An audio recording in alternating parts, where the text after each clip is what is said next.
Hello, everyone, and welcome.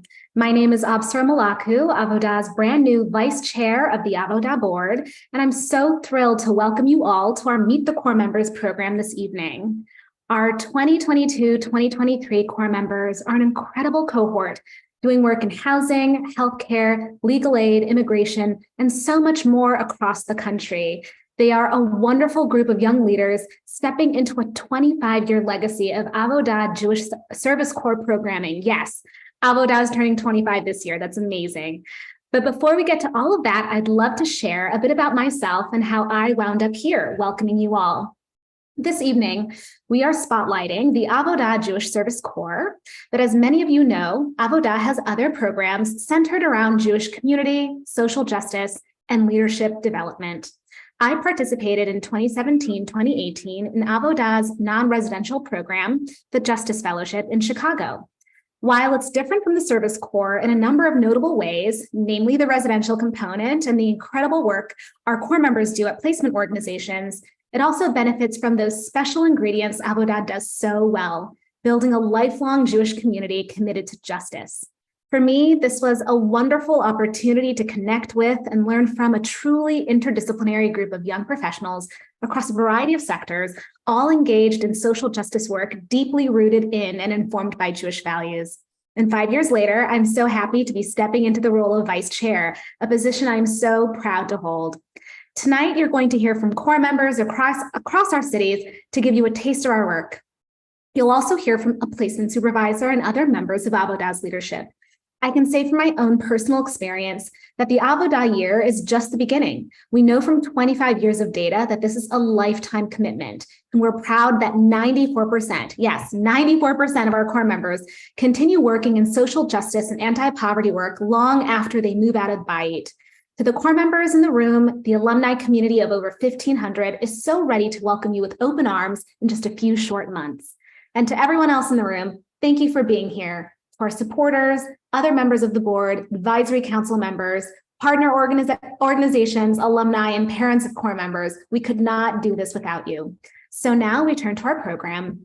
Please keep yourself muted during the presentation. If you have specific questions about the work being done, you can send them to Avodah Meredith O'Connell in the chat, and we'll do our best to get to them. And with that, I'm going to hand it over to Avodah's CEO, our very own Cheryl Cook. Thank you so much, Absara.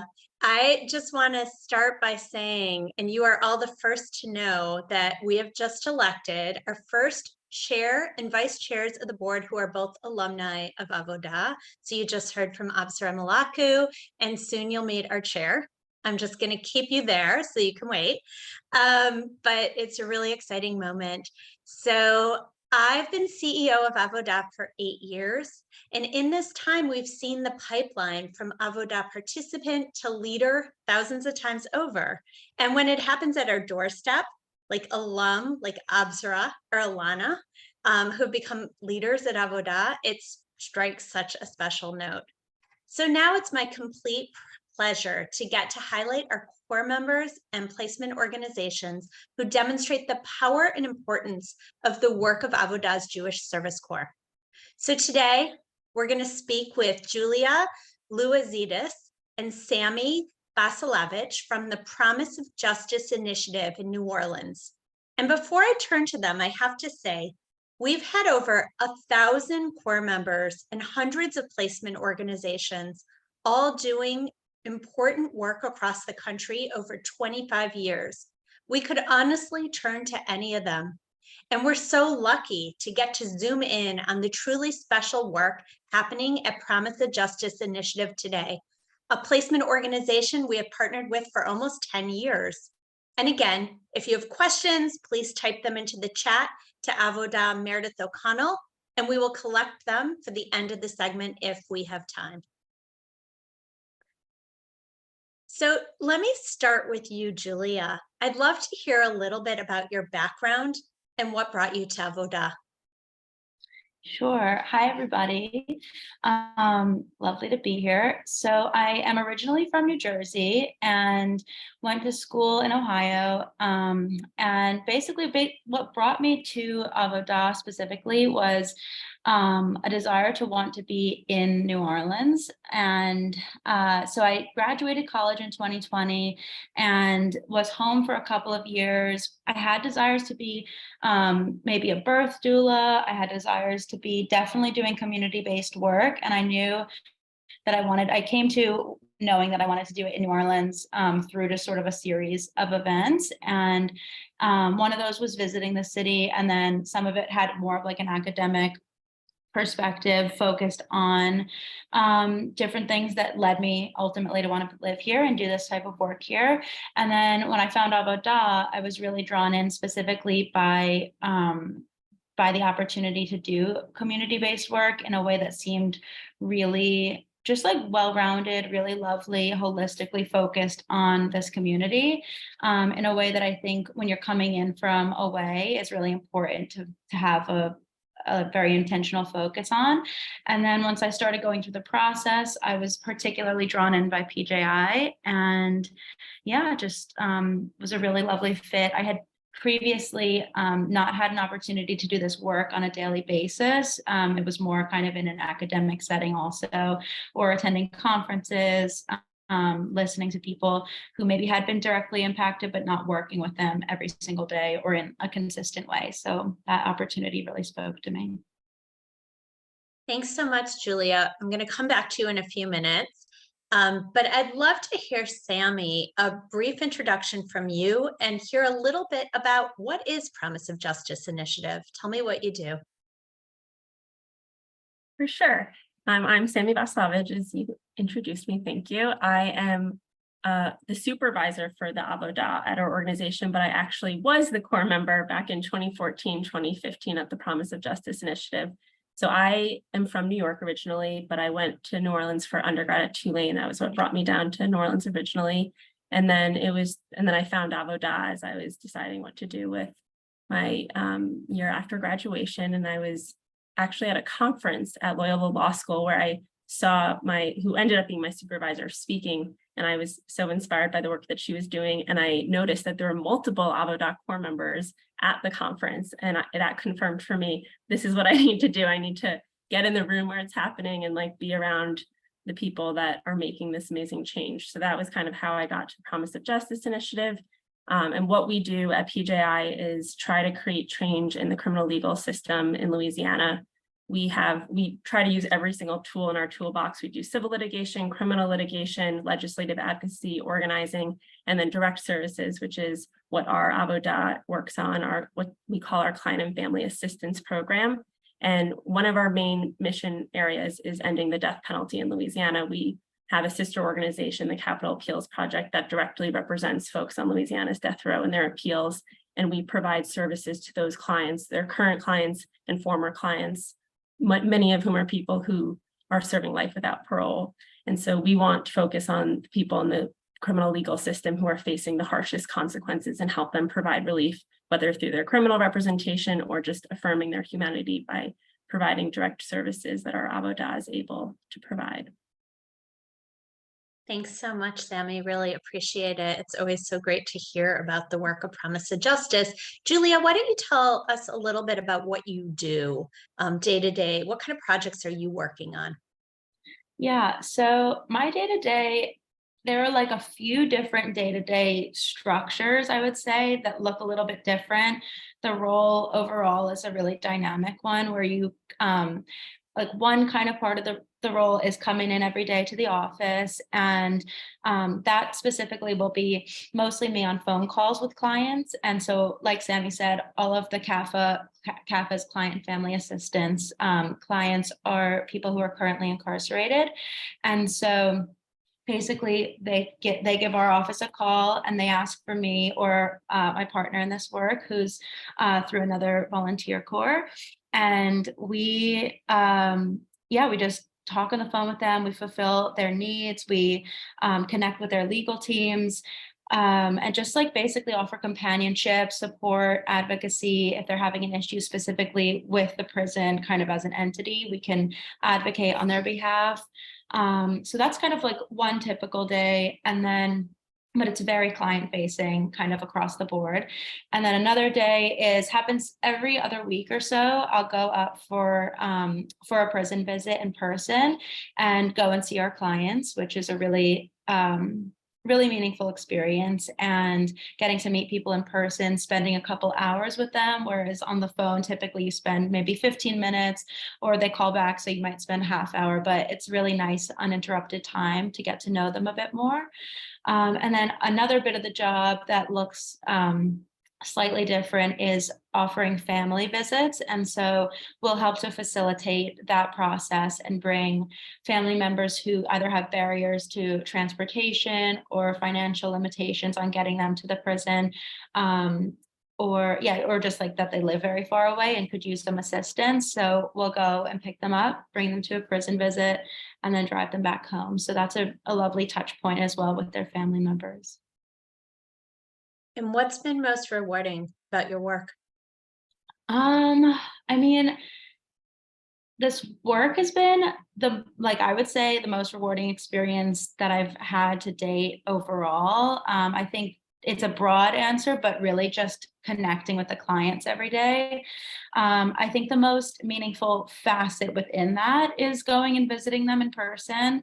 I think it's just a really unique opportunity that not a lot of people get if they're not attorneys or if they're not like investigators, kind of like more so on a full-on legal team, because I think PJI's client and family assistance program is pretty unique in just offering this direct support and advocacy, and really just focusing on the human being as a holistic person and really offering that care. So yeah, doing that in person is definitely the most meaningful bit, and just getting to connect face to face and give your clients a hug when you are mostly on the phone with them.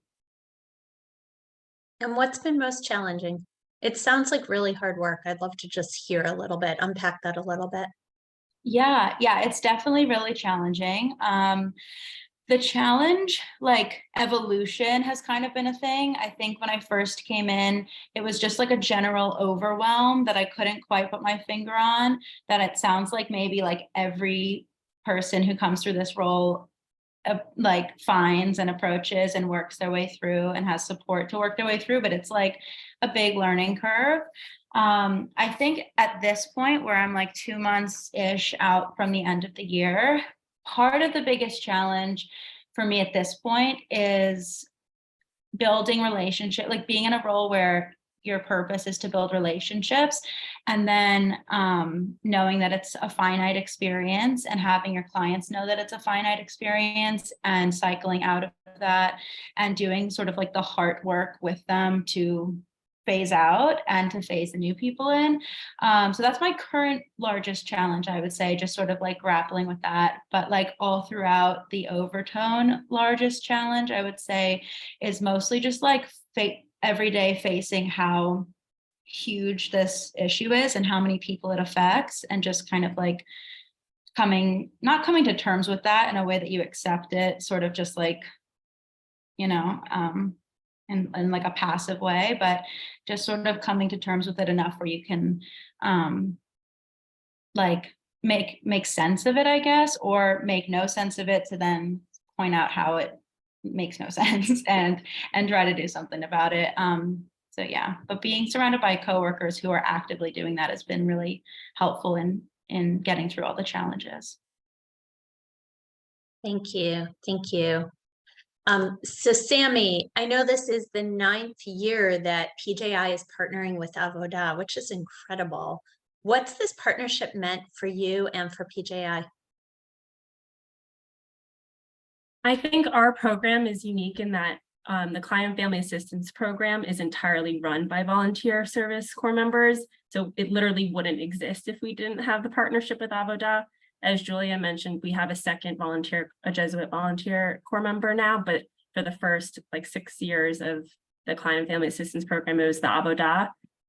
So being able to have an Avodah corps member at the office allows for this program that is really important for all of the legal staff at our office who don't necessarily have the time that they wish that they had to devote to talking to their clients so regularly and visiting them in a way that's not centered necessarily on their case, but just reaffirming their humanity. And so having a point person at the office is really helpful to kind of allow us to live our values of being so client-centered. And we still, all of the attorneys at the office still have that within their practice, but showing that in that going the extra mile of having a whole dedicated, now 2 people who not only can talk to them once a week if they need to, but can bring up their families and can buy them a book that they've been interested in reading and send birthday cards every year on their birthday and holiday cards, I think takes it to the next level of our commitment to being client-centered. I just want to point out, I love what you just said, because it's really, we talk so much about relationship, right? The centering relationship and justice work. And you're really talking about how PJI really does that in so many ways. And that kind of small detail is pretty impressive. Thank you. So Sammy, I know you're an alum of Avodah, and I'm wondering if you can share more about your own Avodah experience and how Avodah has had an impact on you. Yes, well, Avodah has found me my work home.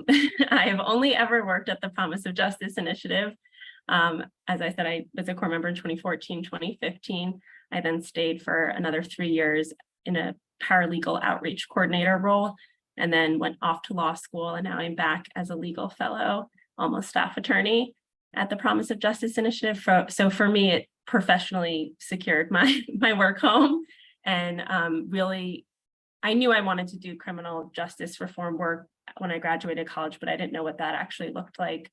I also wasn't necessarily set on the death penalty as my issue, but during my Avodah year, I had a chance to grow really close to death row exoneree Glenn Ford, who unfortunately got found out he had stage 4 lung cancer as soon as he left prison. He obviously developed it in prison.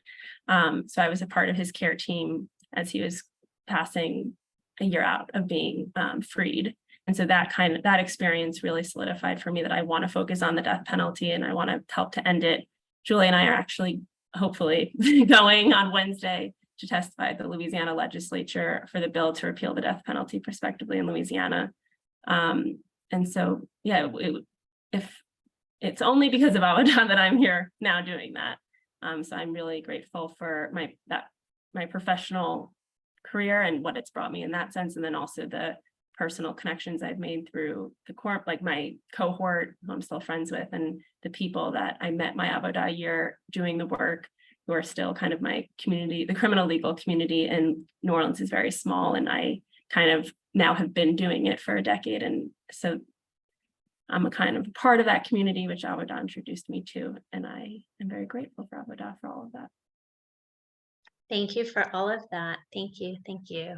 And one question came in that I want to read aloud, and Julia, you can answer this, but Sammy, you can too. How do you deal with the frustration in helping people who are facing incarceration?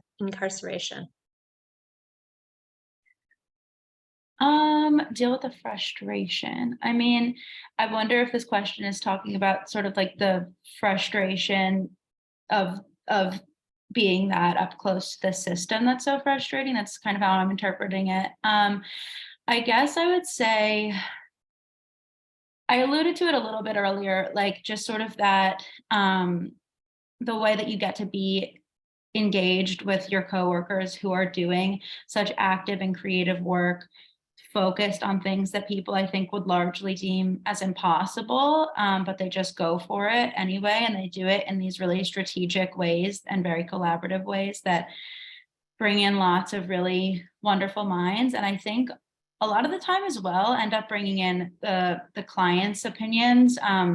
We had a hearing recently at the Louisiana legislature focused on non-unanimous juries, and that issue that PJI has been focusing on for a long time now. And a lot of the testimonies that were brought in opposition to the bill that they were there to oppose were just letters of people who are currently incarcerated on non-unanimous jury verdicts. And so just sort of like hearing our staff members and family members of those people highlighting the experiences and highlighting the voices and thoughts and opinions of the people who wouldn't be able to be physically in person there themselves, but have really, really valuable things to share. I think just sort of like being in an organization that puts emphasis on those voices actually and doesn't just sort of like say that they do, is a really special thing, and kind of helps to combat the frustration that you feel with the system, because you feel like you're a part of tearing down that system in a way that feels like a really collective effort with the people who are also going through what you're actively trying to dismantle. Sammy, do you want to add anything in terms of your experience? Thank you, Julia. I guess I'll just add a little bit about my current work, because I haven't spoken about that. Most of what I do now is on our civil litigation team. And so I work with folks who are incarcerated or facing consequences of the criminal legal system to try to proactively make changes. And I feel like very lucky to be doing that, because there are very few people who are actively fighting against the system. Most of the contact people in the criminal legal system have is with criminal defense attorneys who are just working on their individual case. And even then, a lot of times they're not quality defense attorneys if they're for a number of reasons. But I think being able to work kind of proactively on behalf of people in their conditions, if they're going to have, the unfortunate reality in Louisiana is that Angola, which is where death row is, where Julia goes to visit, has thousands of people who are going to die there, because we sentence so many people to life without parole in Louisiana. And so we don't want to just send them away and forget about them. If we're going to send them there, we need to make sure they're going to be as okay as they can be while they're there. So I feel really lucky to be able to fight for their rights while they're there, and kind of meet with people and hear their concerns and bring lawsuits on their behalf on the issues that they care about. Could I just say also just one additional thing? I would say the clients themselves bring in such a sense of hope that I think really fuels us, or I can speak for myself, really fuels me at least, in working against the frustration that comes up. Seeing people who are going through it, having these attitudes that can be like more positive than people who I encounter out here, is really remarkable thing. The ways that people get creative with their time and just kind of end up thinking about things that are really important to them, shaping into people who are really beautiful human beings, and being open and sharing that with you too. I feel like I learn a lot from the people who are my clients. And so, yeah, I think that kind of hope and beauty in the face of such oppression and pain, and on a systemic, like purposeful level, is really, really incredible. Yeah, so that as well. I just want to say thank you to both of you, Julia and Sammy, for being here, for sharing with us a little bit about Promise to Justice and the work that you do, Promise to Justice Initiative and the work you do. Really, really incredible. So I'm now going to hand it over to our newly elected board chair, alumni Alana Zafran-Walden. Welcome, Alana. Thank you. Just sound checking. Can you hear me okay?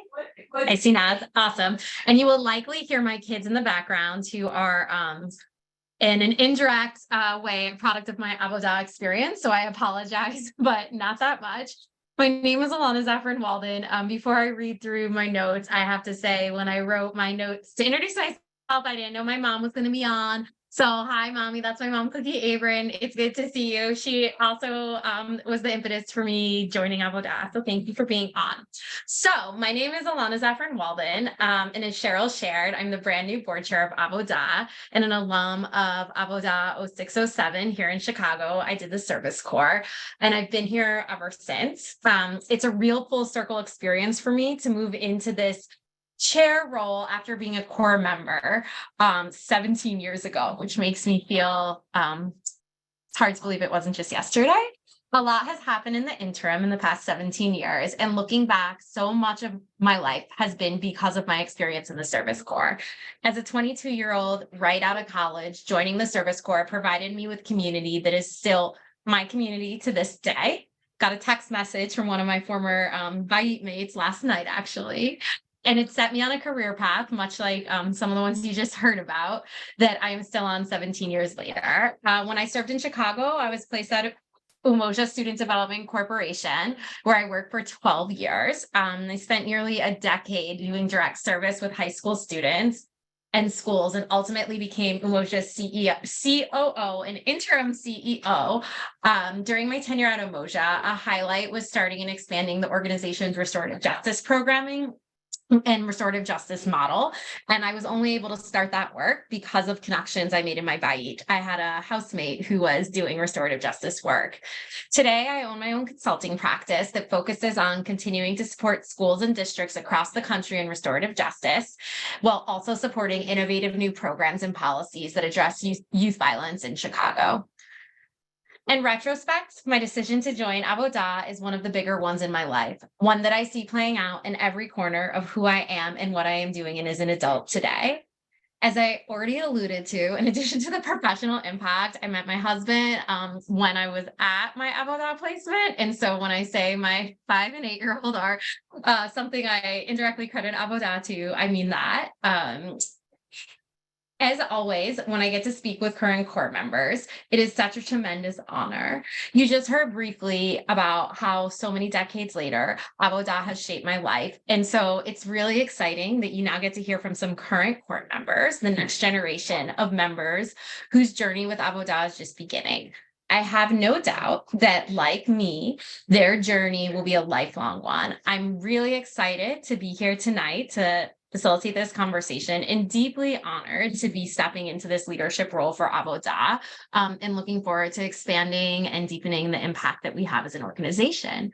So I now get to do a lot less talking, which is generally where I prefer to be, and ask our core members to introduce themselves. If I could ask everyone to say their name, where their placement is, and what their organization does, that would be amazing. So Alex, we'll start with you, then we'll go to Hannah, and then to Perry. Hi, everyone. My name is Alex, and I'm calling in from Brooklyn, New York, and I work at Educational Alliance's Project OR in New York, which is a senior center for older adults who are low income, formerly homeless. We have a lot of Jewish members as well.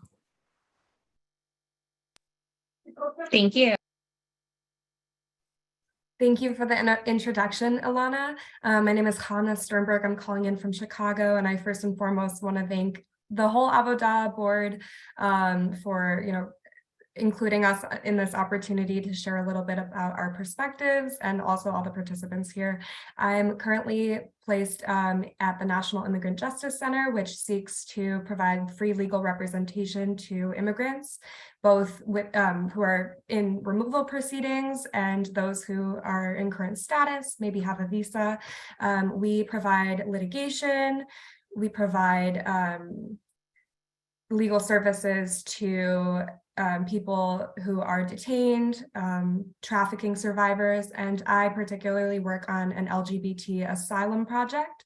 So I work with clients who are seeking asylum or are in the asylum process who are specifically LGBT, and that is their basis for return, fear of return to their country. Hi everyone, I'm Perry. I am in DC right now. It was too nice out to go inside, so I'm doing this from the porch. I work at Bread for the City, which is sort of this big, really big organization in DC that provides a lot of services. They have a medical clinic, social services, and I'm in the legal clinic. And I mostly do public benefits cases, because that's what we're allowed to do as non-attorneys, but I also am sort of a general paralegal and intake coordinator for the whole legal clinic, and they have family law, immigration, and landlord-tenant as well. So it's been great. Thank you. I can already feel myself getting energized by hearing about all the amazing work you're doing. It's one of my favorite parts of being in the Service Corps is just the constant exposure to amazing, impactful work happening. On that note, I would love if some of our core members could share how they've been able to, how have you been able to leverage your housemates' experience to help impact your own work? So how has living with your housemates really helped how you do your work that you're doing this year?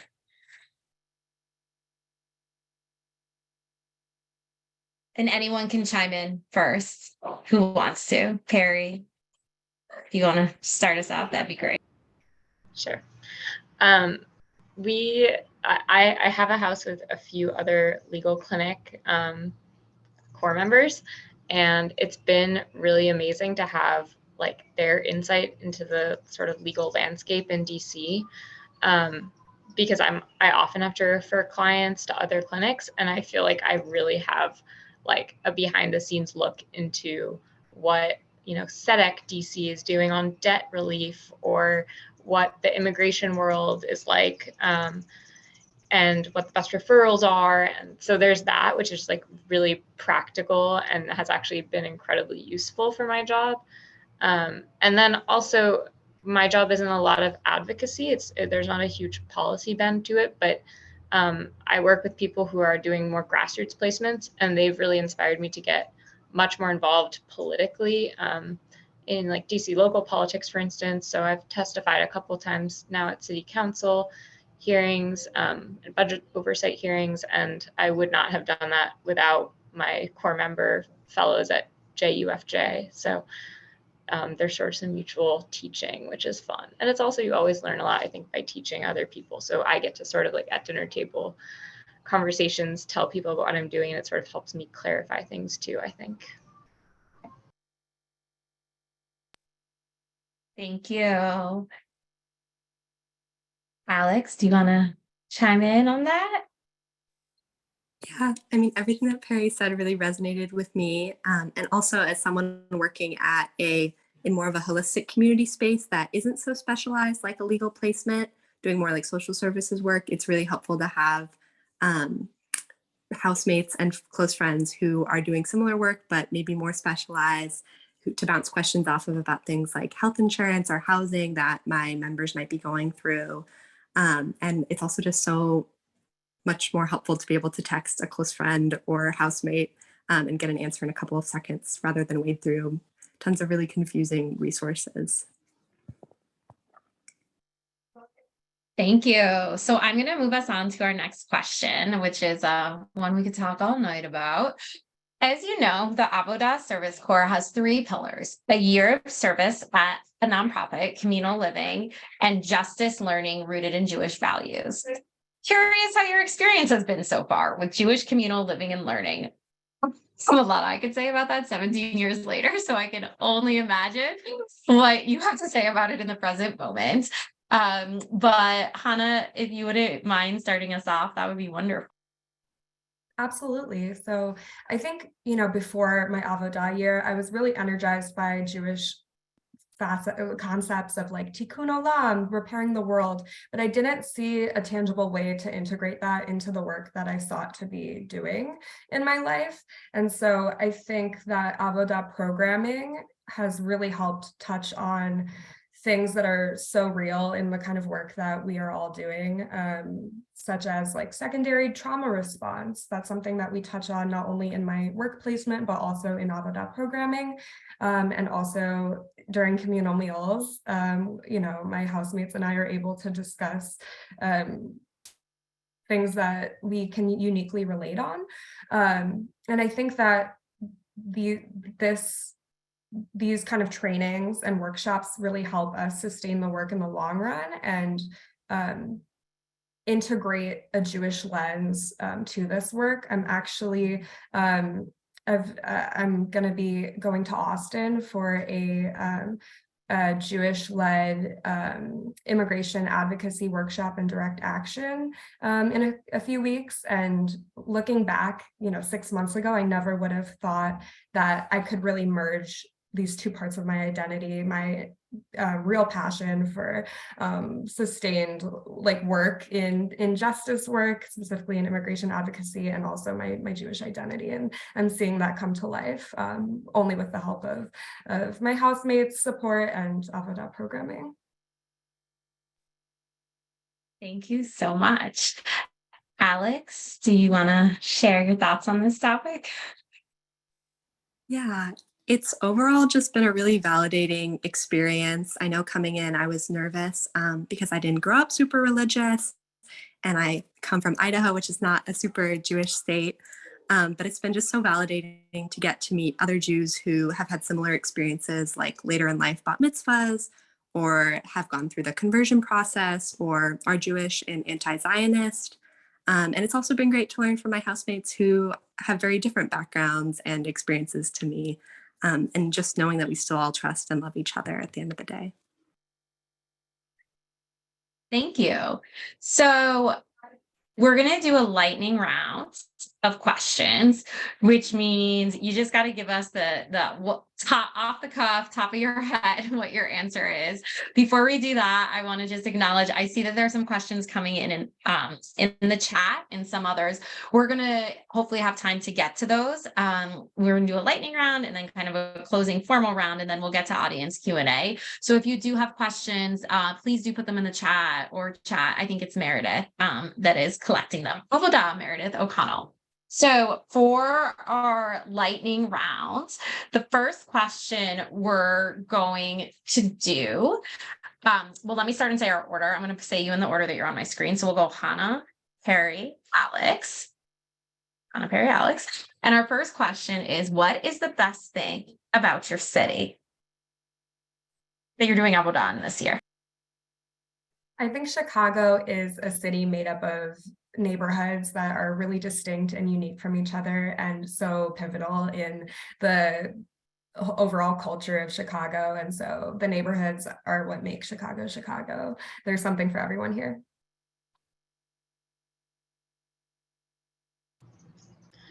I would probably go to the National Gallery like once a week. So I've got to say the free museums. I am an art addict, but I also love Rock Creek Park. There are just so many ways to have fun for free in DC, and an amazing amount of culture too, beyond Capitol Hill interns. I would have to say the queer community and history in New York. Thank you. Okay. Favorite food cooked by a roommate?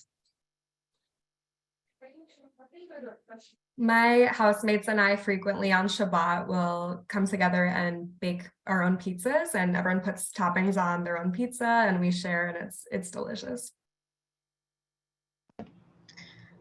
Bad food is much more memorable in my house. And we had a phase where we ate way too many sort of like canned tomato and bean stew situations, and we did have to have an intervention. It was too much. Two of my roommates did a week where they made a different cake every night, and it ended with a croquembouche, which is like a tower of cake puffs, and it was really incredible. Thank you. Sorry, this is not on my script, but Perry, I have to know, what did they start cooking? What did your house start cooking after the intervention? People started putting onions in the tomatoes and beans, sometimes garlic. Well, no, we're still kind of easing out of the stew phase. If I may, we did a weekly, there was like a lot of tofu with pineapple and sweet and sour sauce from the store on Argyle, for those of you who are in Chicago. So yeah, maybe mix it up with a little tofu. Personal recommendation. Okay, favorite Shabbat practice in the Bayits. Hannah, take it away. I just want to tidbit. I have lots of recipes, Perry, if you would like me to share with your community. My favorite Shabbat practice is probably just coming together and singing prayers with my housemates and really hearing everyone's voice and creating that magic. I was not raised religious at all, and so Shabbat is pretty new to me, extremely new to me. And so my favorite Shabbat practice is cornering my more religious roommates and questioning them on everything that they're doing in Judaism and their practices.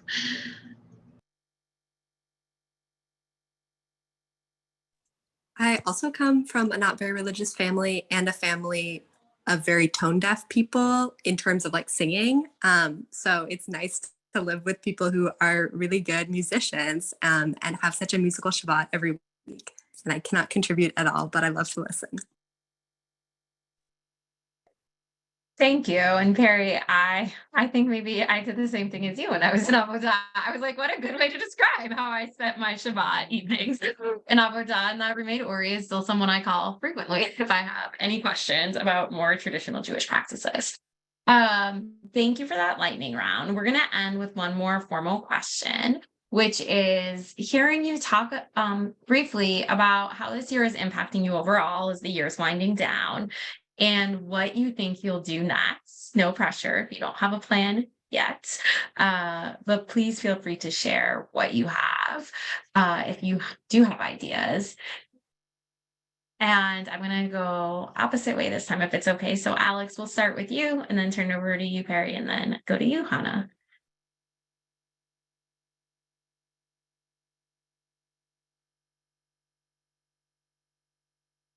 Alex, you're muted. Thank you, everyone. I was just talking No, you're about how good. important community is. And it's ironic that that was the moment that a community supported me by telling me I was muted. But I feel so lucky that I get to go into work every day and be a part of a supportive community at Project OR and see how community can provide mental health support and then come home and receive that support from my community. And I think going into this year, I was worried that I wasn't going to be tough enough or resilient enough to do direct service work like this. But after this year, I've realized that, with community support, anything is possible. And I actually can't imagine doing anything else.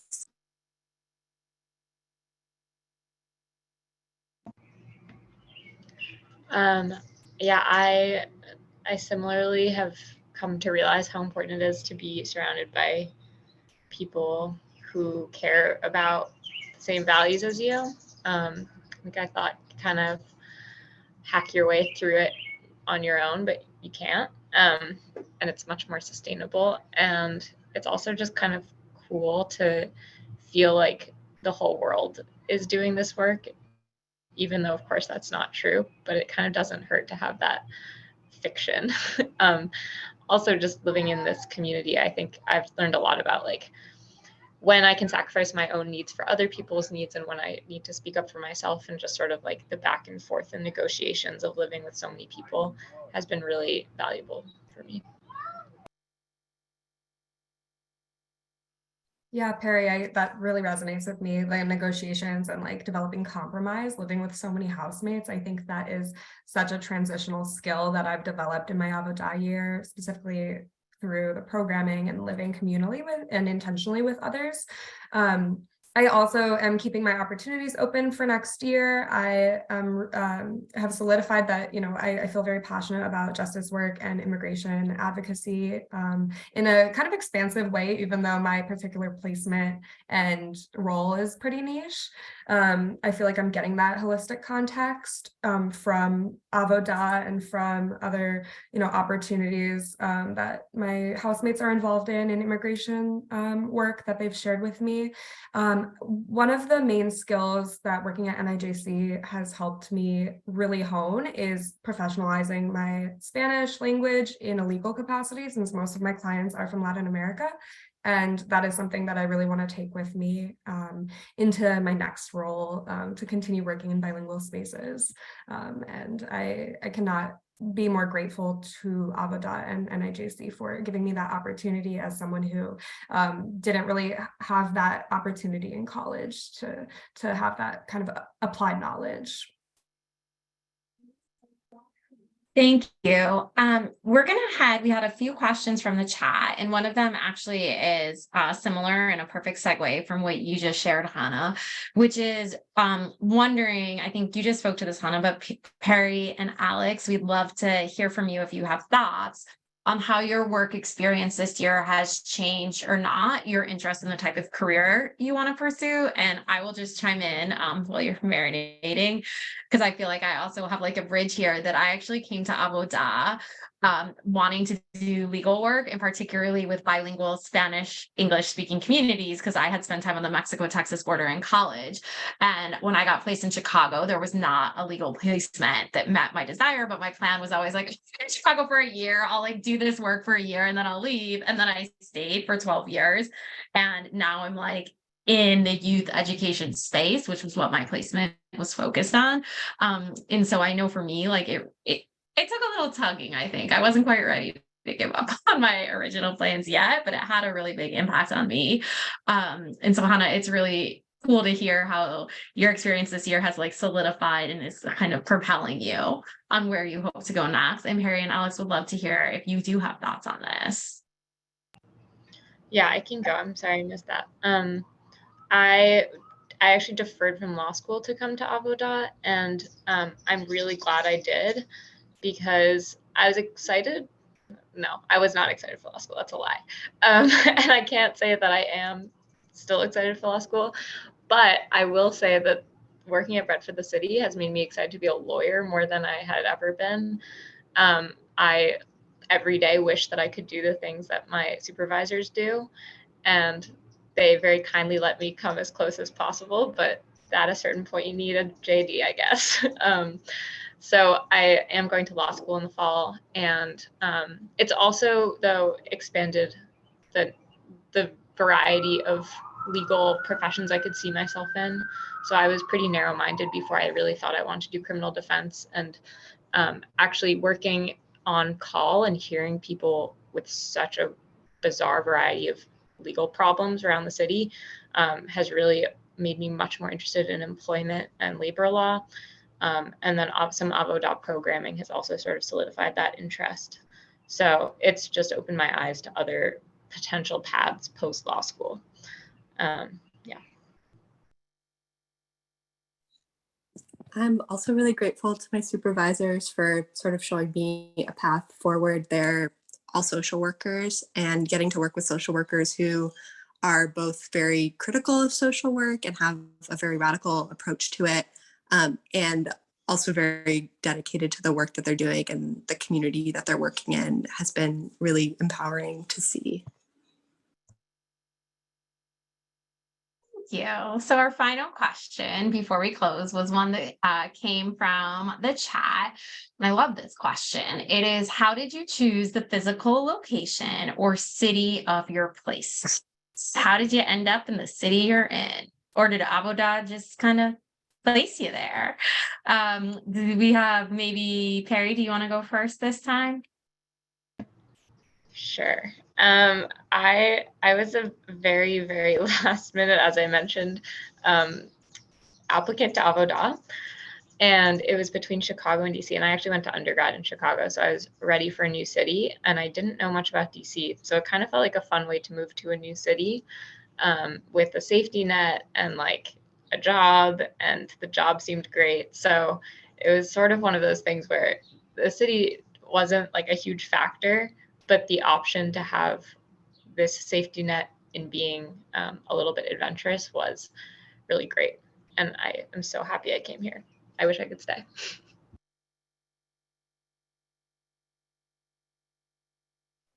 Thank you. Hannah, can you speak to our wonderful city of Chicago? Yes, yes, I love repping Chicago. So I was in a similar position. I went to undergrad for a year before transferring in New York City, and I wanted to go back to New York. But by the time I got around to applying, I was also pretty late. So Chicago was the place where I ended up matching an organization, and I'm actually originally from the Chicagoland area, so I felt like I had community here. I was excited to experience Chicago as an adult. And I see my parents are on this call, and they actually met as roommates in the same neighborhood that I'm currently living in. And they were kind of living communally, although not in any kind of program. They were like, 40 at that point. But so I feel like it's very full circle. And I'm really happy that I ended up in Chicago.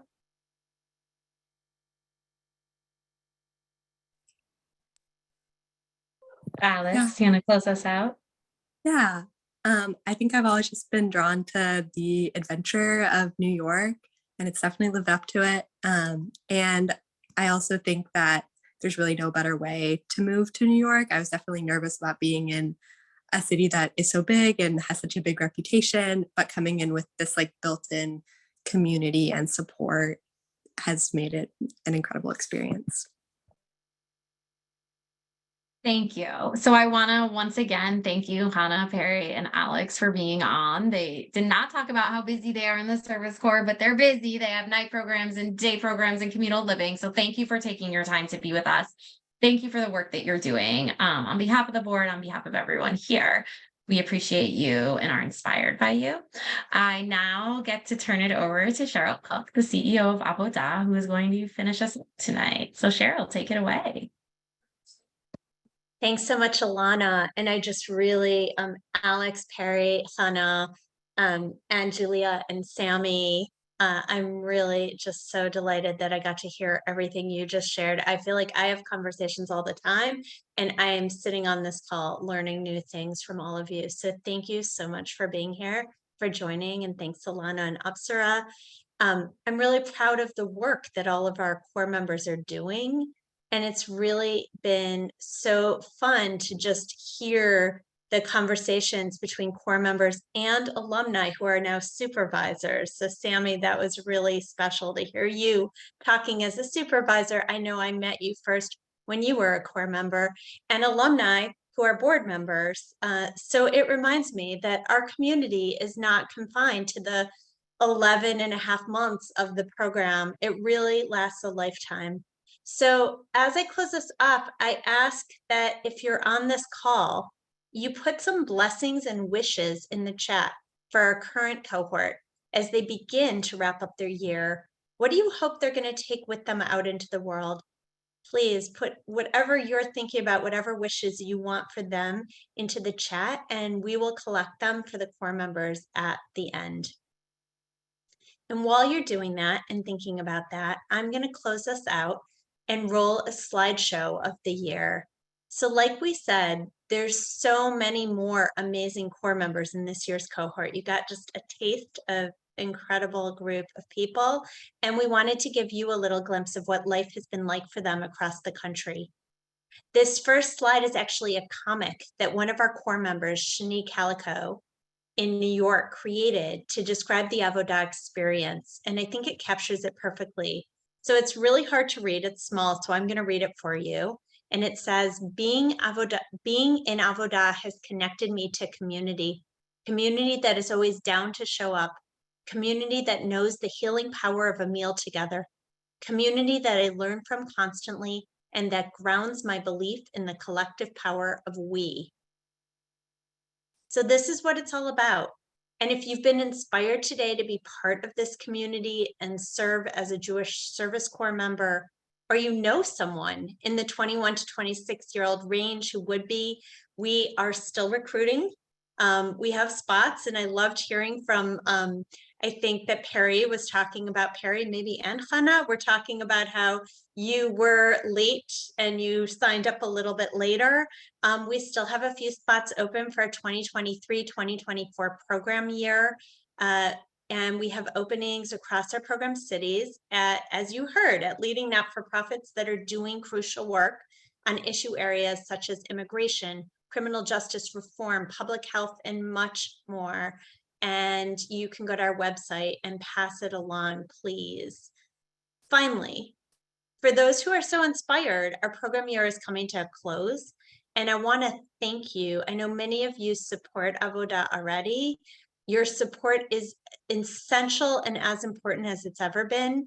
We are right now trying to raise $30,000 to be able to turn over our batim, our houses, and we're moving spaces in Washington, D.C.